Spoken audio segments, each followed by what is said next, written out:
Bonjour Ibrahim Benjamin Diagne. Bonjour Radia Atou Bintou Diallo. Macky qui s'inspire de Wade de Formula. Oui, ça le Formula est là pour faire saliver, ça sent un peu de Wade. Wade qui s'est fait réélire en 2007 grâce à ses fameux slogans Gorgui Doliou.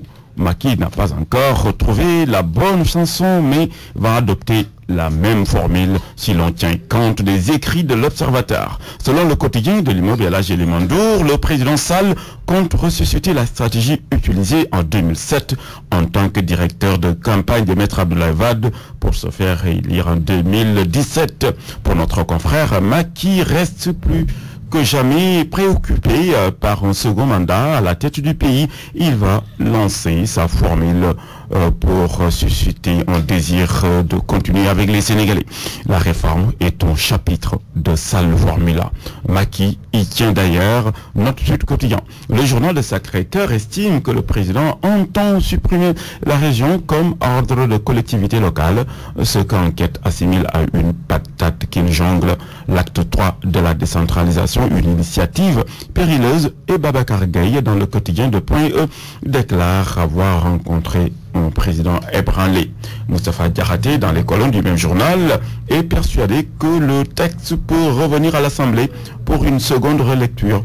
Et le Soleil de préciser que la RRS et l'État vont poursuivre la concertation sur la suppression des régions.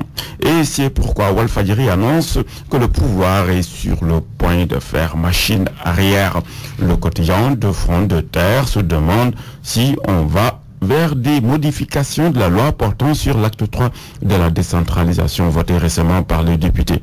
Il se fonde sur les déclarations du vice-président de l'Assemblée nationale des régions de l'Association nationale des régions du Sénégal.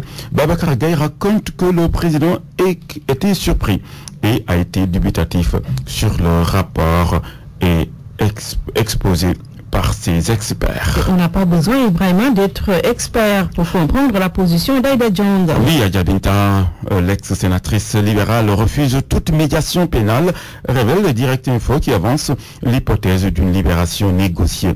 Mais Aïda n'est pas prête à céder à la pression, encore moins accepter une quelconque libération négociée. Selon le journal de Yoff, elle s'est confiée à ses proches.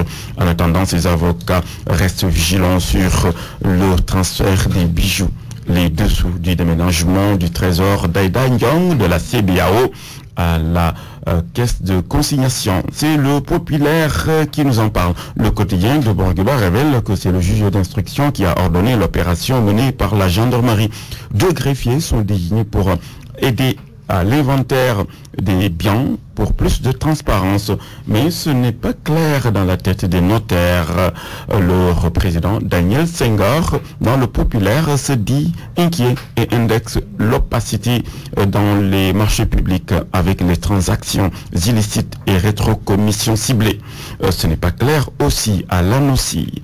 C'est pourquoi le quotidien parle d'une si longue attente. Notre confrère évoque le retard dans la publication du rapport de l'IGE. L'ex-vérificateur général Nafi Ngom Ndour s'en lave en tout cas les mains. Et c'est Mimi qui plonge.